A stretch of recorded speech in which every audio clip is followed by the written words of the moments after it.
Let us set ourselves a target and a challenge. Let us select our candidates from the best that Scotland has to offer and send them into battle with an army of activists. Our party has more than tripled in size, but it can still grow further yet by reaching out further to the people. Let us ensure that by next May's election, the SNP reaches a level which is never achieved before by any political party in the history of Scottish politics. 100,000 members to argue for the national cause.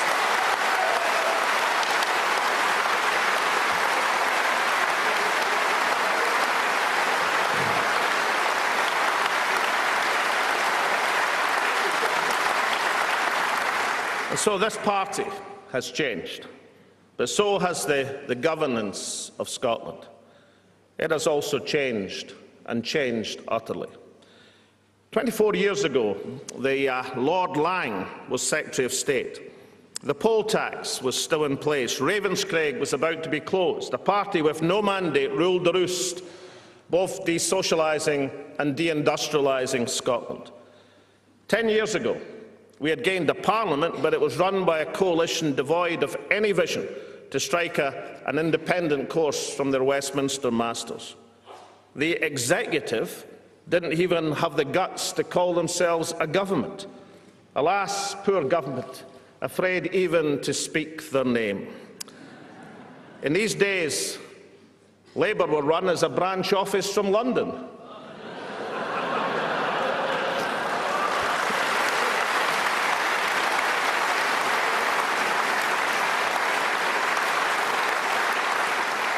Plus ça change. That one was for Christian Allard. But 7 years later, the entire governance of Scotland has been transformed.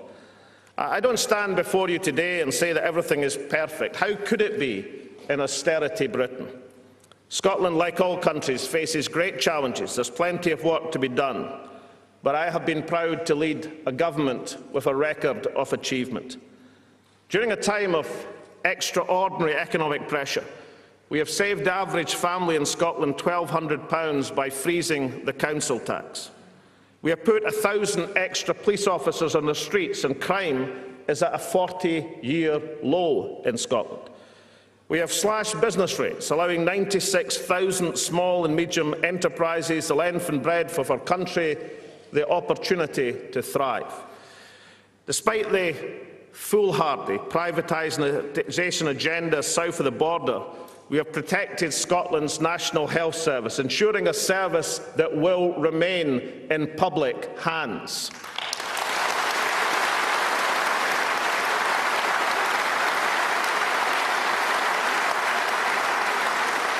And delegates, as somebody who grew up in a council house in Linlithgow and went on to be educated without charge at St Andrews University, I'm proud to have led a government when the rocks did not melt with the sun, where tuition fees were abolished and the right to free education was restored to Scotland's young people.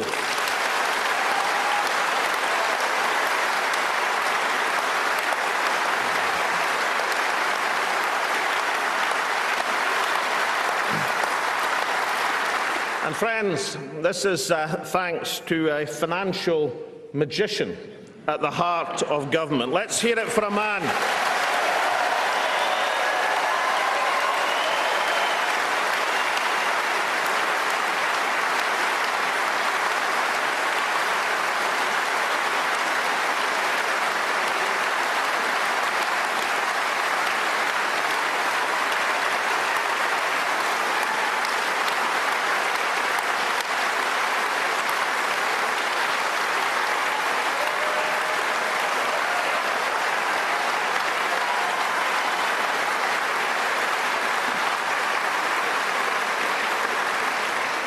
Scotland's Merlin, John Swinney, the only finance minister in Europe to pursue successfully a balanced budget. John Swinney.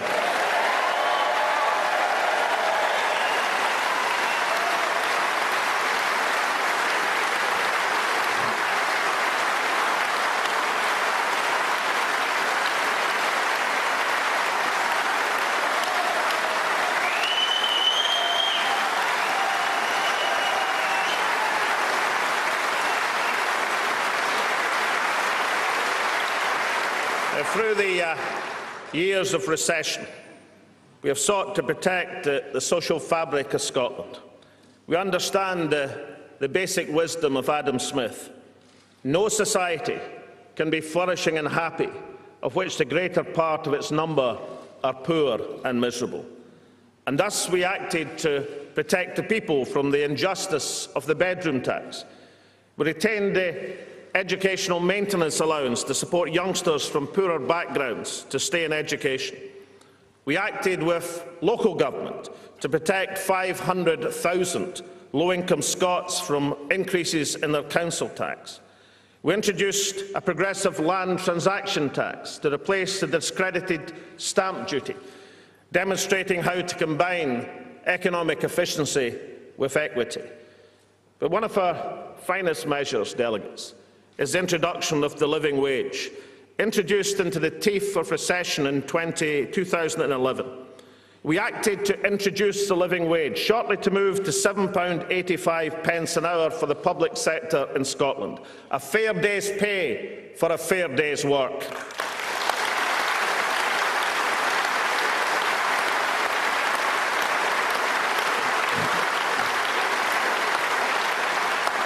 Conference, in politics, actions speak much louder than words, and this party should be immensely proud of its record. But what has really changed in recent years is our country and Scotland's perception of itself. 24 years ago, we were locked in the Tory trap. 10 years ago, most Scots still looked to Labour for their salvation. Now we understand the solution will not come from on high, but from within ourselves. Delegates, in the midst of the Commonwealth Games, I witnessed something wonderful. And not just the commitment and skill of our athletes, although there was plenty of that.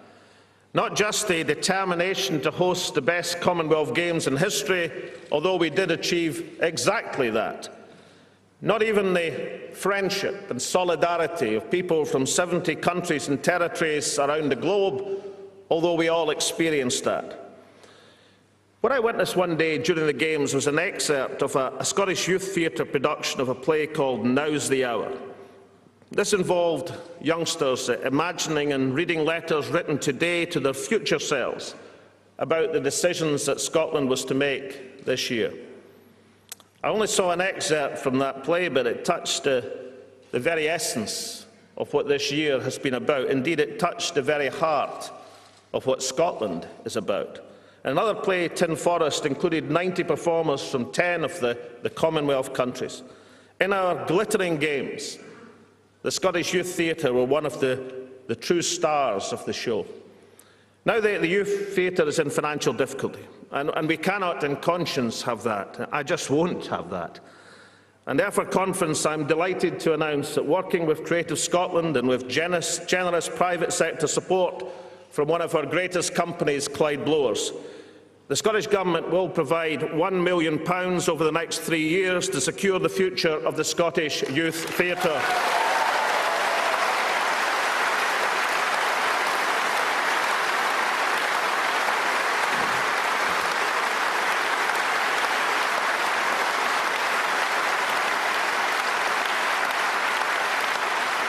Friends, we've come a long way, but we have a step further still to travel.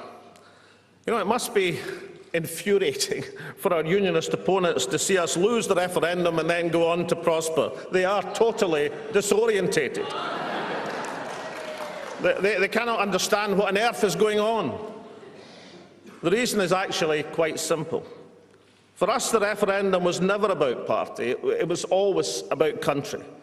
And because we understand that most people, yes voters and no voters, still want to see the country prosper, we are trusted by most voters to do exactly that.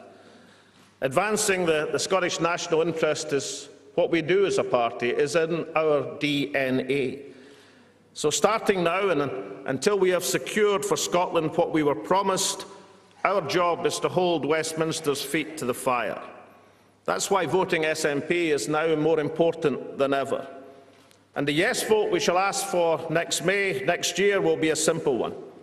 Yes to the devolution of job-creating powers, social security, broadcasting, pensions and much else beside. Yes to a Parliament which really controls Scotland's finances. Yes, above all, to the presumption that those who live and work here are the best people to run our own affairs. The UK parties should be in no doubt. Give Scots the power, or we demand, or Scotland will vote to take that power.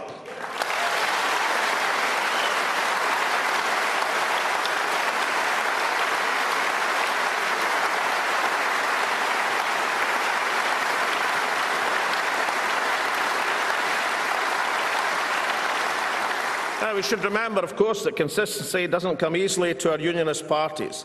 After all, so much of what was said by our opponents during the referendum has already been abandoned. Before the referendum, it was claimed by our unionist opponents there was no threat to Scotland's funding from Tory privatisation of the National Health Service south of the border.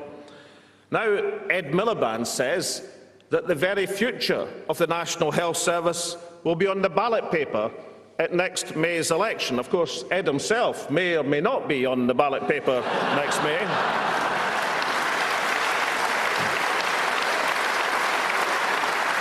And then there is Europe. Something quite astonishing has happened to the status of the outgoing President of the European Commission, José Manuel Barroso. Before the referendum, according to our unionist opponents, he was the all-powerful voice of Europe, setting out the unchallengeable truths of the impossibility of Scottish independence. Now it seems that wasn't quite right. Mr Barroso recently said that Mr Cameron's plan for the EU to abandon free movement of labour just couldn't work. Would you believe it?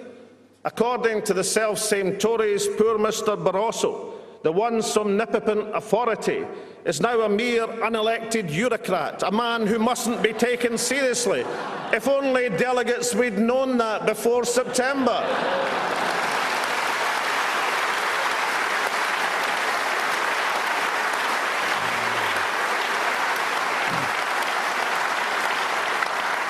Before the referendum, we were told that Scotland's vast renewable energy resources were not needed by the rest of the United Kingdom. Now we're told that UK electricity capacity is at a 7-year low and the people of England are facing brownouts and perhaps blackouts. And have you noticed, delegates, how many new oil fields have suddenly been discovered in the central North Sea?